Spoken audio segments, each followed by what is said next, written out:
Hello, আমি আমার দ্বিতীয় লেকচারটা শুরু করছি x-ray crystallography and solid state chemistry.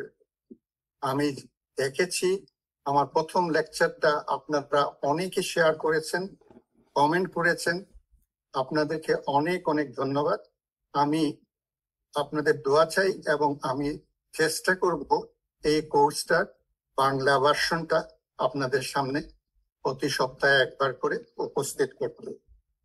আশা করি আমি সুস্থ থাকবো ইনশাল্লাহ এবং এই কাজটা করতে পারবো। আমাদের প্রথম লেকচার কন্টেন্ট ছিল এই সিলেবাসের প্রথম চ্যাপ্টারটা। আপনারা দেখেন এই প্রথম চ্যাপ্টারে যা যা আছে সব আমরা শেষ করেছি প্রথম লেকচারে। আমরা এই জায়গাতে এলোট্রপিতে এসে লেকচারটা শেষ হয়ে গেছে। তো এলোট্রপির ডেফিনেশনটা আমি দিয়েছিলাম যে একটা এলিমেন্ট যদি বিভিন্ন স্ট্রাকচারাল রূপে থাকে তাইলে ওই স্ট্রাকচারাল রূপগুলোকে আমরা বলি এই এলিমেন্টের এলোট্রপস।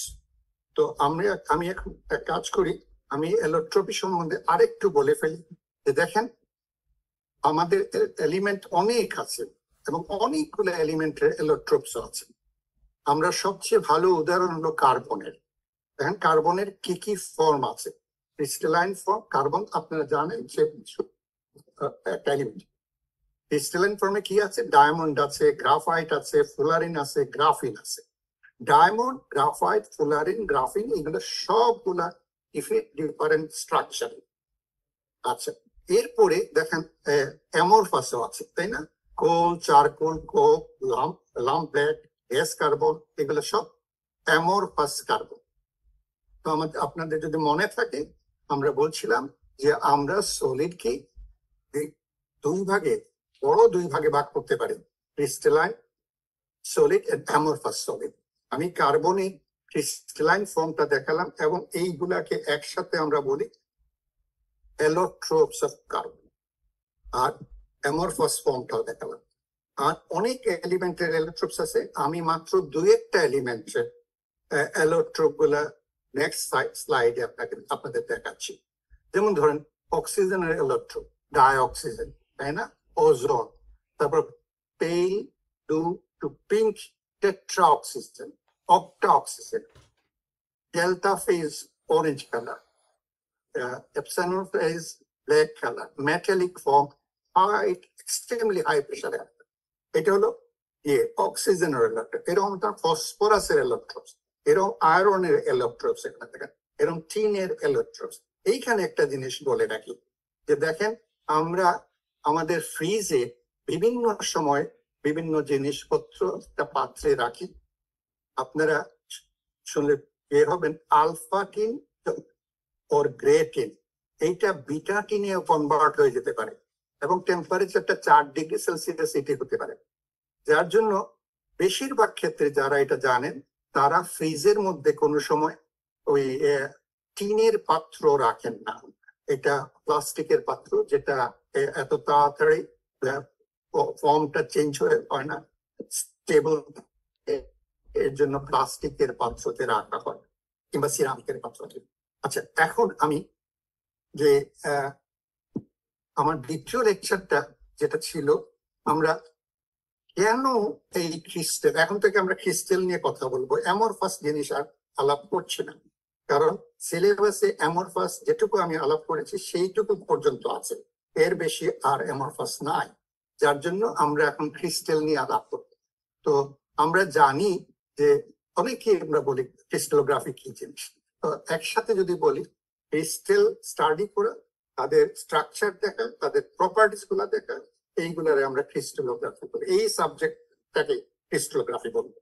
আচ্ছা, কিন্তু ক্রিস্টাল, তাই আমরা যে ক্রিস্টালোগ্রাফি শুরু করছি এক্সপেরিমেন্টাল ক্রিস্টালোগ্রাফি, তার অনেক আগ থেকে ক্রিস্টালের প্রচলন ছিল। দেখেন প্রায় 7000 বছর আগের থেকে মানুষ ক্রিস্টাল নিয়ে বিভিন্ন ধরনের চিন্তা ভাবনা করত।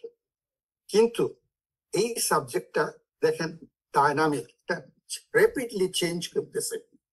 যেমন এটা একমাত্র এক্সাম্পল না, প্রোটিন ক্রিস্টালোগ্রাফি এটা একটা বিরাট ক্রিস্টালোগ্রাফি, যে ক্রিস্টালোগ্রাফি এখন বায়োলজিক্যাল ক্রিস্টালোগ্রাফি আমরা বলি। এবং এই ক্রিস্টালোগ্রাফির মাধ্যমে মানে প্রোটিনের স্ট্রাকচার ডিটারমিনের মাধ্যমে আমরা দেখতেছি যে বিভিন্ন ধরনের ক্রনিক ডিজিজ যেগুলো আছে সেইগুলার সম্বন্ধে আমরা ইনসাইট পাই, ক্রিস্টাল স্ট্রাকচার কি, তারপরে যদিও ওইটা খুবই কমপ্লেক্সিটি অফ দ্য স্ট্রাকচার, তারপরে এইটা করে আমরা অনেক ধরনের ইনফরমেশন পেয়ে যাচ্ছি।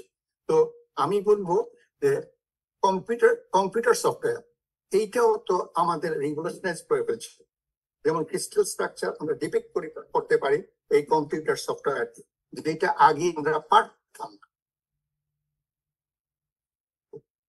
এইটা এক ধরনের আমি বলবো বেস্ট অ্যাবস্ট্রাক্ট আর্ট। মাইক্রোপ্রসেসর আপনারা যারা কম্পিউটার নিয়ে কাজ করেন তারা খুব ভালো করে জানেন মাইক্রোপ্রসেসর কি জিনিস। আমরা দেখতেছি বিভিন্ন ক্রিস্টাল আমরা এই মাইক্রোপ্রসেসরে ব্যবহার করতে পারি। ন্যানো ম্যাটেরিয়ালস, এক সময় এটা চিন্তাও করতে পারতাম না আমরা ন্যানো সাইজের ম্যাটেরিয়াল ক্যারেক্টারাইজ করতে পারবো, আমরা এখন তাও পারি। যেটা আগে সিঙ্গেল ক্রিস্টাল ডিটারমিন করতে গেলে মিলিমিটার সাইজের কিংবা 0.0 মিলিমিটার সাইজের ক্রিস্টাল না হলে আমরা করতে পারতাম না। এখন ন্যানো মেটেরিয়ালস ন্যানো ক্রিস্টালেরও আমরা স্ট্রাকচার ডিটারমিন করতে পারি। তো এটা আমি বোঝাতে চাচ্ছি যে দেখেন এই ক্রিস্টালোগ্রাফি একটা কি বলবো একটা এমন একটা ডিসিপ্লিন যেখানে biology, chemistry, material science and technology, mineralogy, physics as well as engineering সবাই এটা নিয়ে কাজ করে। আচ্ছা, আমি বলবো যে আমাদের ক্রিস্টালোগ্রাফি এই ব্রেকথ্রুটা 20th সেঞ্চুরিতে হয়েছে। যেমন ধরেন প্রথম first half of the 20th century কি হয়েছে যে আমরা মেটালিক আর ইনঅর্গানিক ক্রিস্টালের স্ট্রাকচার ডিটারমিন করেছি, যার অ্যাপ্লিকেশন আমরা দেখছি নিউক্লিয়ার পাওয়ার এবং সেমিকন্ডাক্টর টেকনোলজি এইটা ডেভেলপ করেছি। আমরা যদি লেটার 20th সেঞ্চুরি নেই তখন দেখে কি যে আমরা biological molecular biological crystal structure determine করতে পারছি, যেটার রূপটা হলো চেঞ্জ ইন মেডিসিন। তারপরে দেখেন আমরা ইনসুলিনের স্ট্রাকচার ডিটারমিন করেছি, ডিএনএ স্ট্রাকচার ডিটারমিন করেছি, এরকম এনর্মাস প্রোটিন স্ট্রাকচার ডিটারমিন করতেছে। এখন দেখা যায় যে কোনো কনফারেন্সে গেলেই দেখবেন যে প্রোটিন ক্রিস্টালোগ্রাফি নিয়ে আলাদা আলাদা সেশন হচ্ছে এবং খুব ইন্টারেস্টিং, তো কমপ্লিকেটেড বাট ভেরি ইন্টারেস্টিং এবং অত্যন্ত অ্যাপ্লিকেবল জিনিসটা আজকালকার মডার্ন সায়েন্স। আমি এইটা আপনাদের সিলেবাসে নাই, কিন্তু আমি বাধ্য হয়েছি এটা নিয়ে আসতে এই কারণে যে এই ক্রিস্টালোগ্রাফিটা প্রমোট করছেন কারা। আপনারা যারা কেমিস্ট আপনারা জানেন কিংবা ফিজিক্স জানেন যে পিওর এন্ড অ্যাপ্লাইড কেমিস্ট্রি যে আছে আইইউপেক যেটাকে বলে, ঠিক এইরকম আইইউসিআর ইন্টারন্যাশনাল ইউনিয়ন অফ ক্রিস্টালোগ্রাফি একটা সায়েন্টিফিক অ্যাডায়ারিং বডি, যেটা ইন্টারন্যাশনাল সায়েন্স অফ কাউন্সিল। ওদের অবজেক্টিভসটা কি? তারা প্রমোট করেন ইন্টারন্যাশনাল কোঅপারেশন ইন ক্রিস্টালোগ্রাফি, তারা সবকিছু কন্ট্রিবিউট করেন ক্রিস্টালোগ্রাফি, তারপরে ইন্টারন্যাশনাল পাবলিকেশন ইত্যাদি ইত্যাদি অনেক আছে। আপনারা এই ওয়েবসাইটে গেলে প্রচুর ইনফরমেশন পাবেন। আমার এখানে বলার প্রয়োজন হলো যে এই ওয়েবসাইটের বিভিন্ন ট্যাবে যদি যান, বিশেষ করে এই যে এডুকেশন ট্যাবটা যদি যান, ওইখানে গিয়ে দেখবেন যে ক্রিস্টালোগ্রাফির থিওরি, অ্যাপ্লিকেশন এবং স্পেস গ্রুপ, পয়েন্টস গ্রুপ এইগুলা নিয়ে অনেক সুন্দর ডেসক্রিপশন আছে। আচ্ছা, তারপরে স্লাইডে আমি যাচ্ছি। আমি এটা বলছি যে আমি আইইউসিআর এর যিনি ওয়েবসাইটে গিয়ে বিভিন্ন ধরনের ইনফরমেশন কালেক্ট করে এই লেকচার গুলো রেডি করি। আবার এই যে নিচে দেখেন কিছু বইয়ের কথা আছে, সেই বইগুলো অত্যন্ত ভালো ভালো বই, যেটা এই যে এক্স-রে মেথডস কিংবা এক্স-রে স্ট্রাকচার ডিটারমিনেশন কিংবা crystal and crystal structure, solid state chemistry and its application, inorganic cells, এই বইগুলা আমি কনসাল্ট করি লেকচার গুলা প্রিপেয়ার করার জন্য। আমি এই জন্য আপনাদেরকেও বলবো যারা ইন্টারেস্টেড তারা এই বইগুলা পড়তে পারেন। পড়লে দেখবেন বিভিন্ন সুন্দরভাবে লেখা আছে এবং আপনার ক্রিস্টালোগ্রাফি বুঝতে কঠিন লাগবে না। আচ্ছা, এইটা আমি ধরেন এই যে আমি বলবো এই যে মেসোপটেমিয়াতে যে ইনহেবিটেন্টসরা ছিলেন 9000 বছর আগে, তারাও কোয়ার্টজ ক্রিস্টালকে জুয়েলারি হিসেবে ব্যবহার করতেন। গ্রিকরা এই গ্রিক ওয়ার্ড ক্রিস্টালোস থেকে আসছে ক্রিস্টাল, 5000 বছর আগের থেকে চাইনিজরা বিভিন্ন ধরনের মেডিসিন ক্রিস্টাল দিয়ে করে, যদিও এনসিয়েন্ট টাইপ অফ মেডিসিন, কিন্তু ওনারা করছেন সেম জিনিস এনসিয়েন্ট ইজিপশিয়ানসরা করছে। আমরা যদি এরাবিয়ান জিওলজিস্ট একজন আছেন, ইনি যেটা করেছেন, এই যে দেখেন, investigate problems of tessellation of two-dimensional space, এবং আলহাবামা পেলেইসে স্পেনে এখন এই যে মোজাইক গুলা দেখছেন, এই মোজাইক গুলা এখন সিমেট্রি পড়াশোনার জন্য অনেকে ব্যবহার করেন, করে সিমেট্রি। আমরা পরে সিমেট্রি কি জিনিস একটু পরেই দেখ।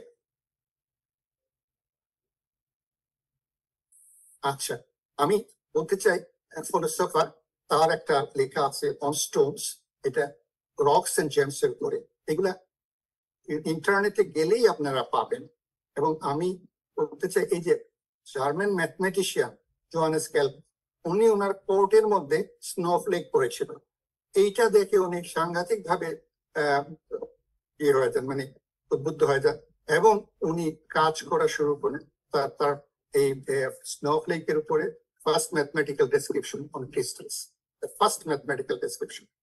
এইরকম নিলস টেনসন, উনি একটা আর্টিকেল পাবলিশ করেন, নিশ্চয়ই এটা মানে ইংরেজিতেও আছে হয়তো, the fundamental crystallography, law of constancy of interfacial angles এর উপরে। এইটাই পরবর্তীতে 1783-তে ফ্রেঞ্চ মিনারোলজিস্ট উনি আরো এক্সপান্ড করেন। আমি বারবার বলছি, এইটা কিন্তু আমাদের সিলেবাসে নাই, কিন্তু সিলেবাস ছাড়াও কিছু কিছু জিনিস পড়লে ইন্টারেস্ট ডেভেলপ করে, এর জন্য আমি বলতে এই জিনিসটা বলতেছি।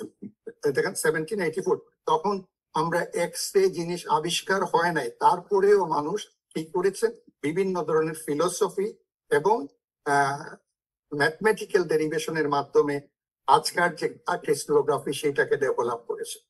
আমি এই ধরনের কয়েকজনের নাম এই স্লাইডটাতে আছে, আমি আর ডিটেলসে যাব না, আমি এখন সিলেবাস অনুযায়ী চলে যাব। আচ্ছা, এটা মাঝে মাঝে আবার আমি ঘুরে নিয়ে আসবো, যখন এক একটা স্লাইডের মধ্যে স্পেসিফিক্যালি ওনাদের নাম যখন আসবে তখন আপনারা। আচ্ছা, এখন মিনারোলজিস্টরা এক্সরে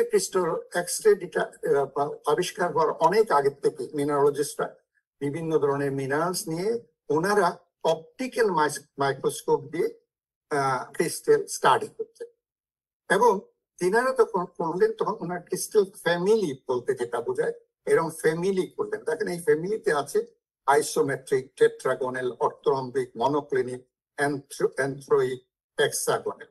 এই ছিল ওনাদের name of the crystal family. কিন্তু আমরা আজকাল ক্রিস্টালোগ্রাফি করতে গেলে এই ফ্যামিলি ছাড়াও আমরা ম্যাথমেটিক্যালি ইনক্লুড করে অন্য ভার্সন নিয়ে আসছি। যেমন আইসোমেট্রিক, এই যে মিনারেল, ফ্লোরাইড মিনারেলটা আইসোমেট্রিক, দ্যাট মিনস এখনকার কিউবিক ক্রিস্টাল সিস্টেমে ফ্লোরাইডটা ক্রিস্টালাইজ করে। এইরকম এখনকার টেট্রাগোনাল, তখন ওনারা ওলফেনাইট বলে যে মিনারেলটা আছে, সেই মিনারেলটা ওনারা মাইক্রোস্কোপ দিয়ে স্টাডি করে এটার এই প্যারামিটার গুলো পেয়েছেন, এবং টেট্রাগোনাল, অর্থরম্বিক, তানজানাইট, তারপর মনোক্লিনিক, অ্যাজুরাইট, অ্যামাজোনাইট, এইসব মিনারেলস কে অনলি অপটিক্যাল মাইক্রোস্কোপ দিয়ে স্টাডি করে ওনারা ক্রিস্টাল ফ্যামিলিটা করেছেন। আমরা এই যে মিনারেল গুলার কিছু ছবিও আপনাদের দেখাচ্ছি। ফ্লোরাইড, এই যে কিউবিক, ওলফেনাইট, টেট্রাগোনাল, তারপর তানজানাইট, অর্থরম্বিক, মনোক্লিনিক, ট্রাইক্লিনিক, হেক্সাগোনাল। মিনারোলজিস্টরা রম্বোহেড্রাল ক্লাসিফিকেশনটা করে নাই, তাদের ক্রিস্টাল ফ্যামিলিতে রম্বোহেড্রালটা ছিল না।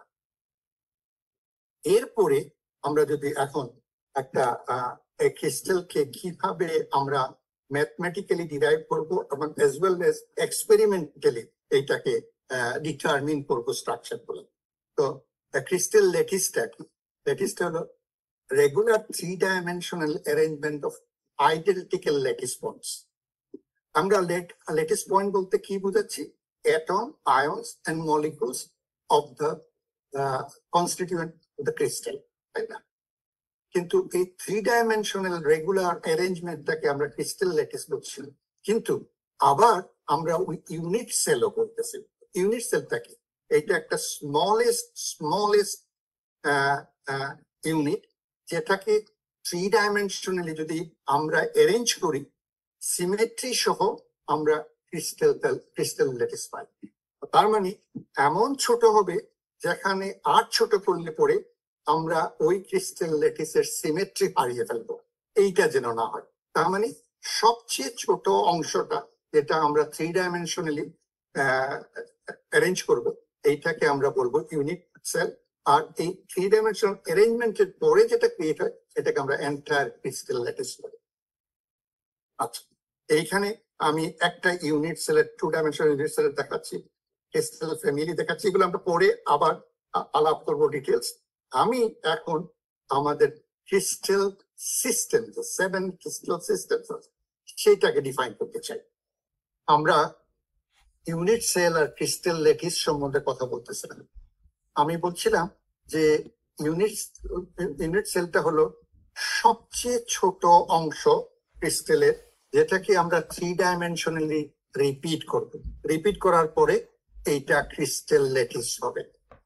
তা আমি এইখানে ইউনিট সেলটা দেখাচ্ছি এই ক্রিস্টাল ল্যাটিসে।